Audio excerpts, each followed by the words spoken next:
A billionaire mother, a broken Ferrari, and a humble mechanic, one challenge that changed everything. What started as a joke turned into a lesson about love, respect, and second chances. Watch till the end, and don't forget to like, subscribe, and tell us where you're watching from. Let's get started. The morning sun gleamed over Beverly Hills, spilling gold over marble driveways and glass towers. Evelyn Redwood stood before her mansion, a monument to her empire. Pristine lawns, white columns, and the faint hum of fountains that whispered of wealth and control. Yet in the center of all that perfection sat a broken beauty. Her late husband's 1960 Ferrari 250 GT, motionless and silent for years. Mechanics from across California had tried and failed. For Evelyn, it had become a symbol of power, the one thing no one could fix, a test she enjoyed watching men fail.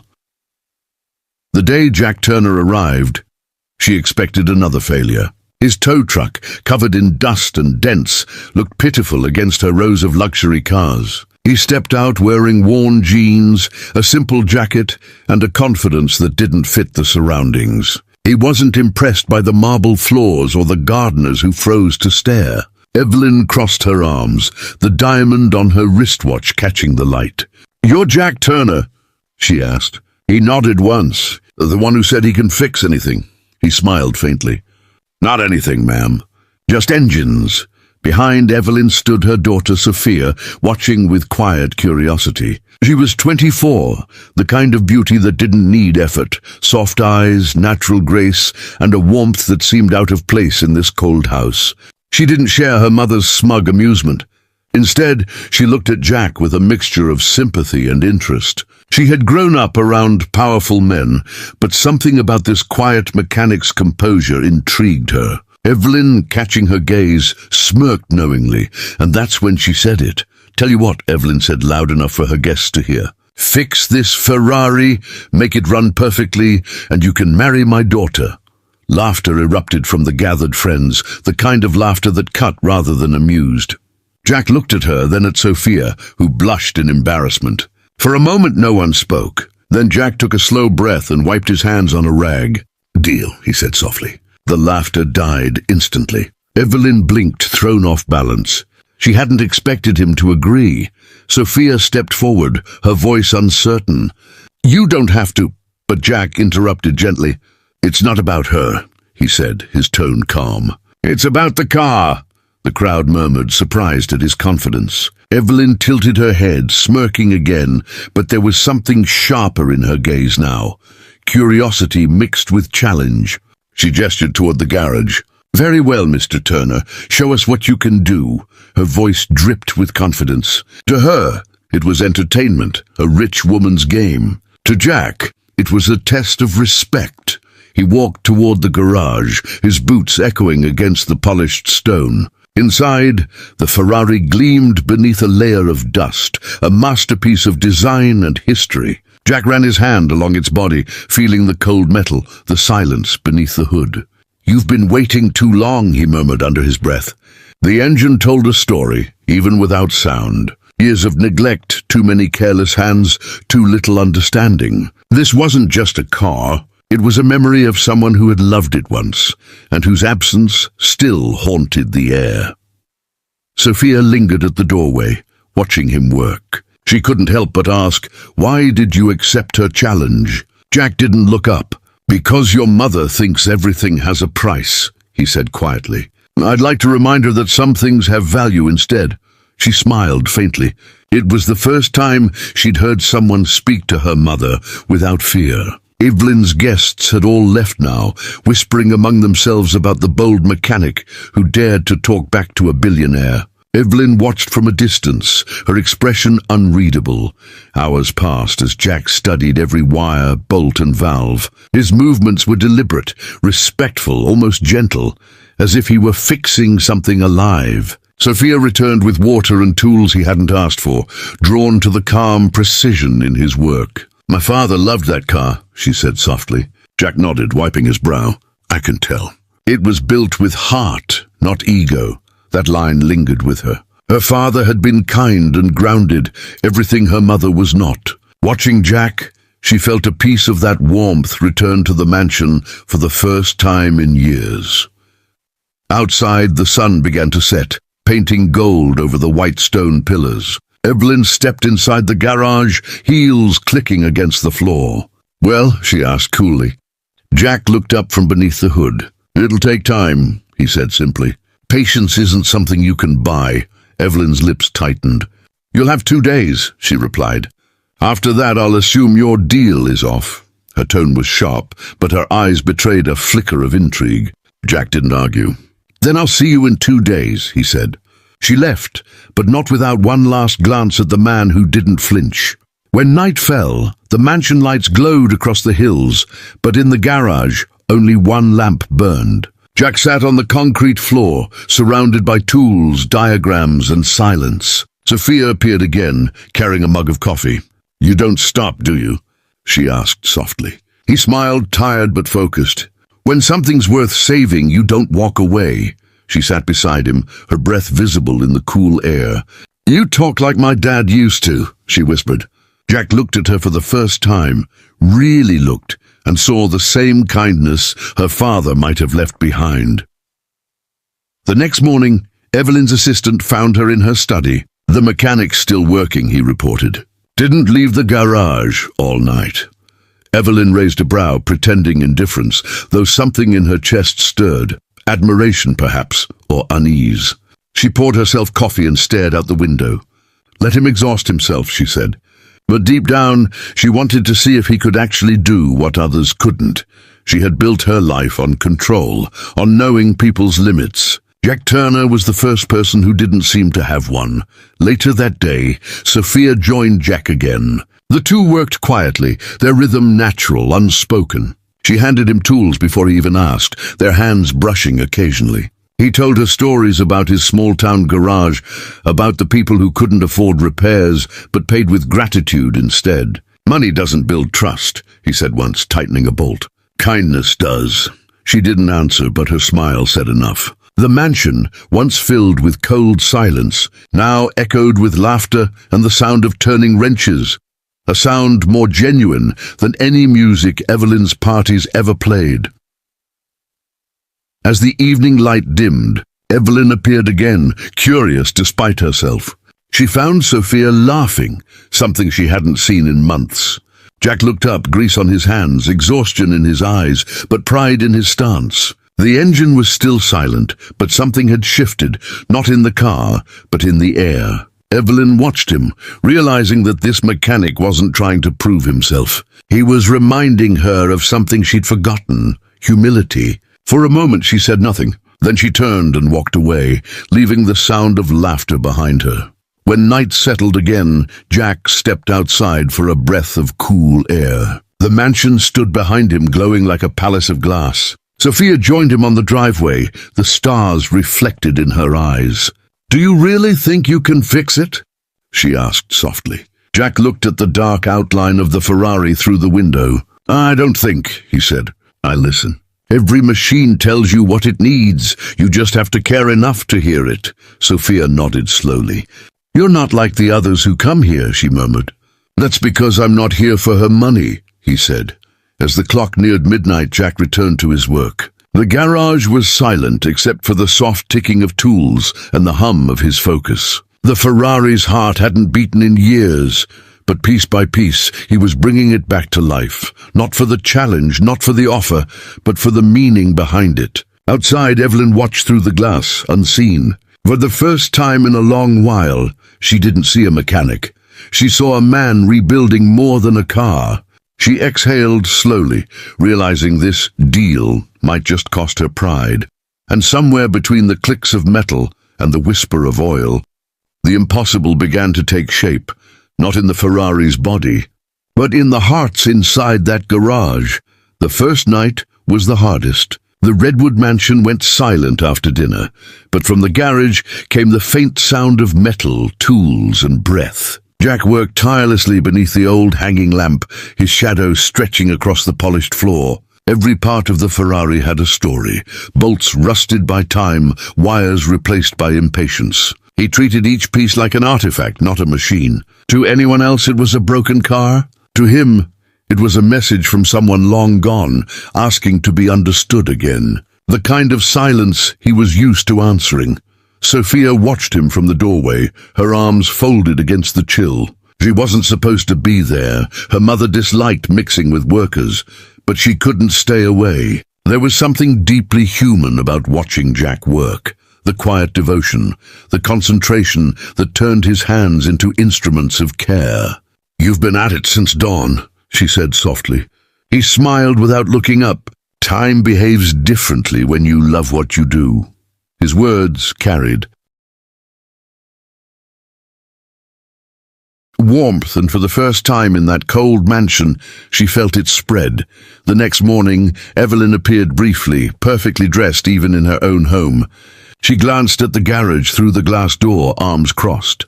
"Any progress?" she asked, her tone sharp as a business meeting. Jack didn't look away from the engine. "Progress isn't the same as results, ma'am," he said. "But yes, we're getting there." Evelyn's brows arched, unimpressed. "You sound like my investors," she replied. He smiled faintly. "Then maybe they should listen more." She turned away, hiding the slight twitch of amusement that escaped before her heels echoed down the hall. Sophia entered soon after, carrying 2 mugs of coffee. She placed one near his tools and watched him closely. "You're the first person who's ever talked to her like that," she said. Jack looked up. "Like what?" "Like she's human," Sophia replied softly. "Most people fear her." Jack's expression didn't change. "That's the thing about power," he said. "The more you have, the more people forget how to talk to you or how to listen." His calmness disarmed her. For a moment, she forgot the walls of wealth and status surrounding them. She only saw a man who fixed what others walked away from. Hours passed. Grease smeared his forearms. His shirt clung to sweat, but his focus never wavered. The Ferrari was more than a machine. It was a puzzle built on passion. He could sense the care of its original maker, the memory of the hands that once tuned it perfectly. "Your father must have loved this car," he said quietly as Sophia cleaned a nearby tool. She nodded. "He called it his first love, before Mum and before me." Jack smiled faintly. "Then it deserves to breathe again." Her eyes softened. For the first time, she believed he might actually succeed. By evening, the garage was a mix of candlelight and chrome. The mansion's power flickered briefly due to a storm, but Jack continued working, unfazed. Sophia sat on a stool nearby, reading from an old car manual, pretending to help. "You know," she said, "when my father died, Mom couldn't stand to hear this car mentioned. Said it reminded her of weakness, of loss." Jack wiped his hands, thinking. "Grief isn't weakness," he said. "It's proof that something mattered." Sophia closed the book slowly, her eyes shining. No one in this house had spoken that gently about loss before. Late into the night, the garage felt alive. Every movement, every click of metal echoed with meaning. The storm outside intensified, thunder rolling through the hills, but inside it was peaceful, a sacred rhythm between man, machine, and memory. Sophia dozed off in a chair nearby, her head resting against the wall. Jack looked at her for a moment, the way exhaustion softened her face, the way light flickered over her hair. She didn't belong in this cold world of marble and diamonds. She belonged somewhere simpler. Maybe somewhere that smelled like oil and hope. Morning came slowly, golden rays slicing through the tall windows. Evelyn appeared again, her eyes cold but curious. "Still here?" she asked. "I told you I don't stop," he replied. She studied him, the sweat, the dirt, the determination. He wasn't what she expected. There was no desperation in his eyes, no need to impress her. He worked because he believed in what he did. That unsettled her more than arrogance ever could.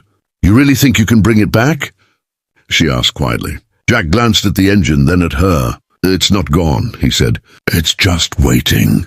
Evelyn stood in silence for a moment. That phrase, "just waiting," hit something deep inside her, something she hadn't acknowledged in years.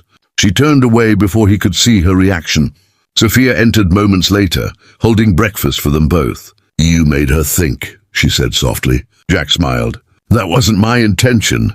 "It doesn't matter," she replied. "No one's made her think about anything real in a long time."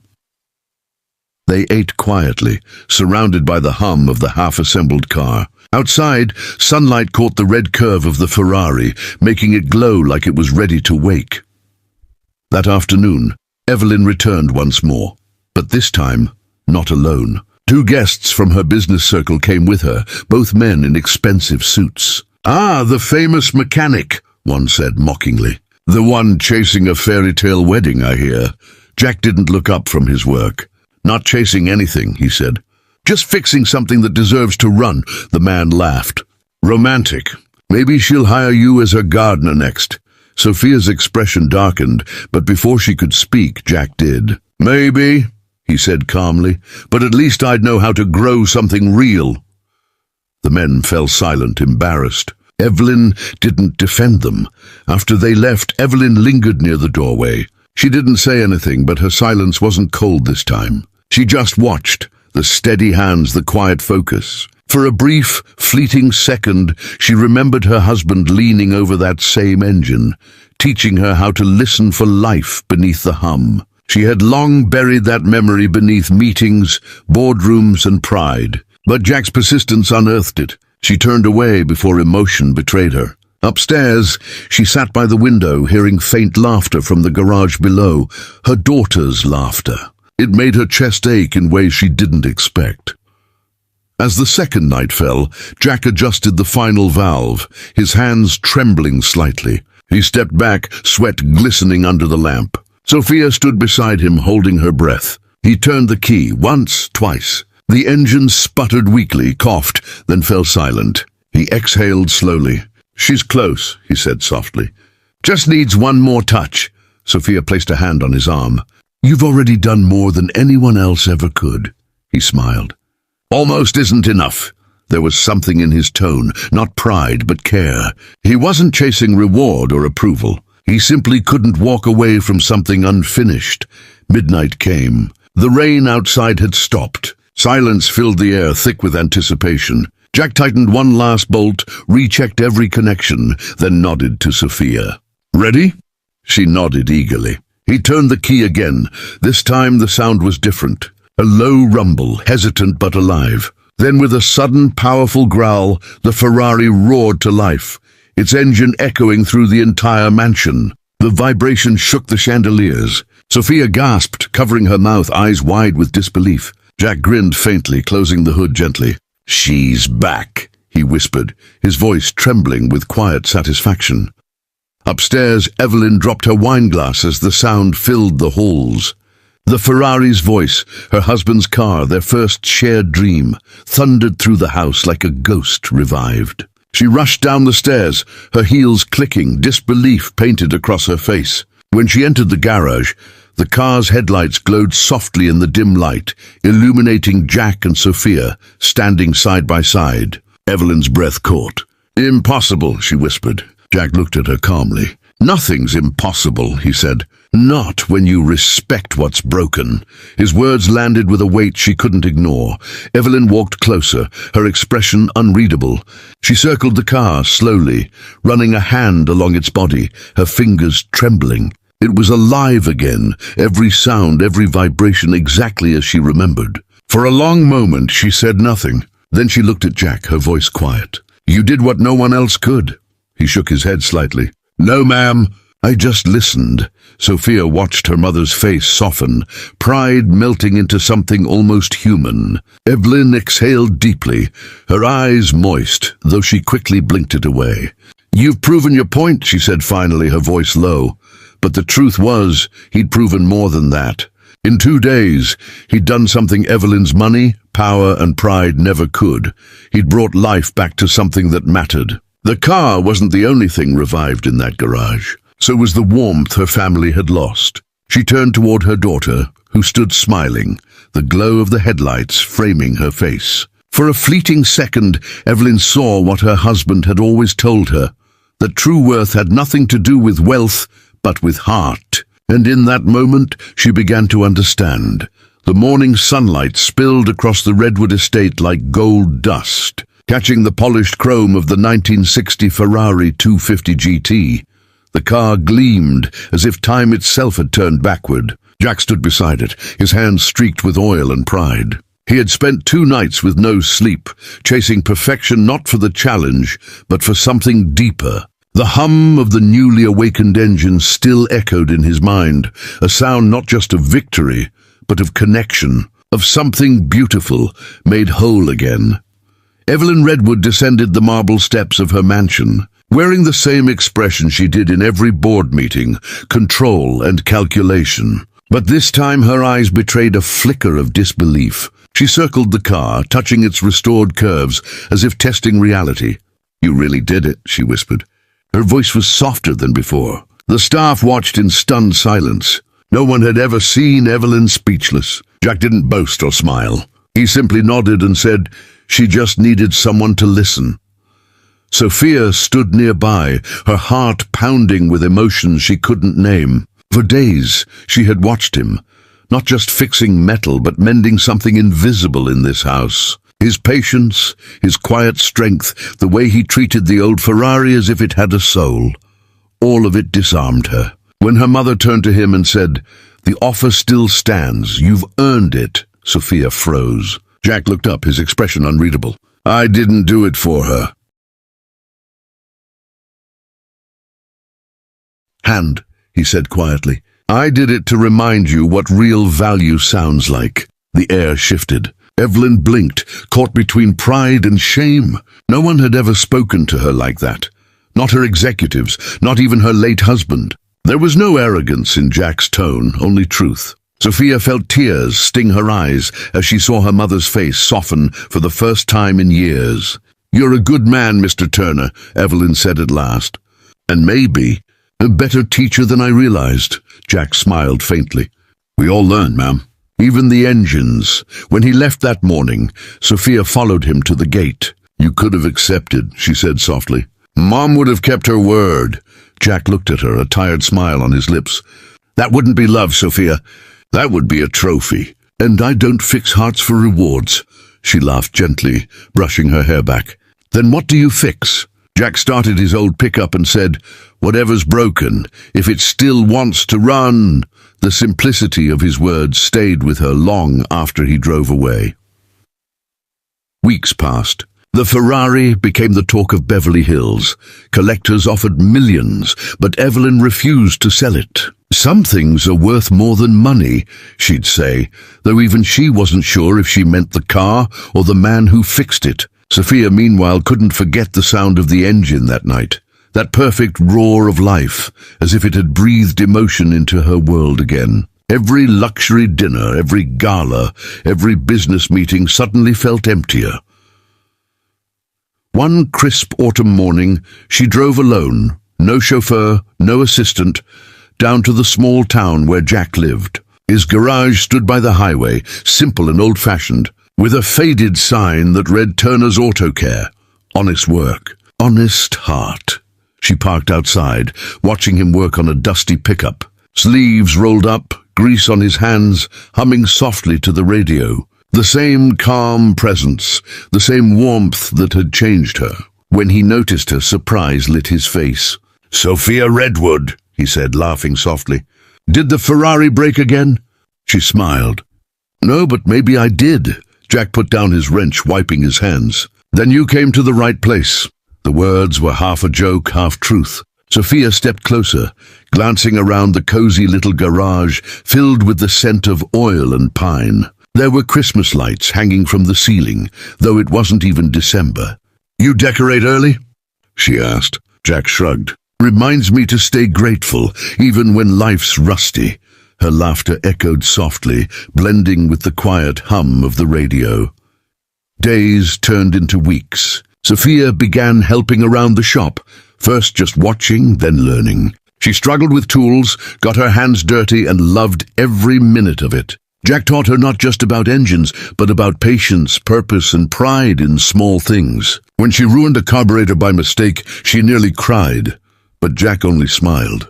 "Don't worry," he said gently.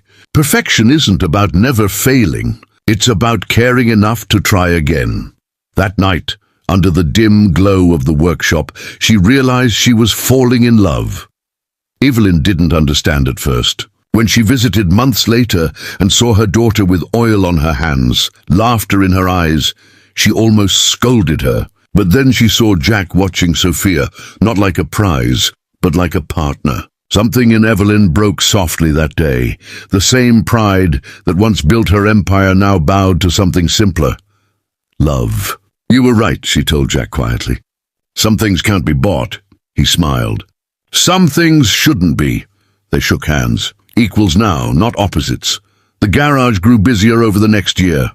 Locals trusted Jack and Sophia, who worked side by side, transforming old machines and forgotten dreams. She would bring coffee in the mornings, he'd play old rock songs in the evenings, and laughter filled the little place that once only echoed with tools. Sometimes after work they'd drive the old Ferrari, now truly theirs in spirit, down the coastal highway, the wind carrying the past away. To anyone watching, they looked like two souls who'd found peace in motion.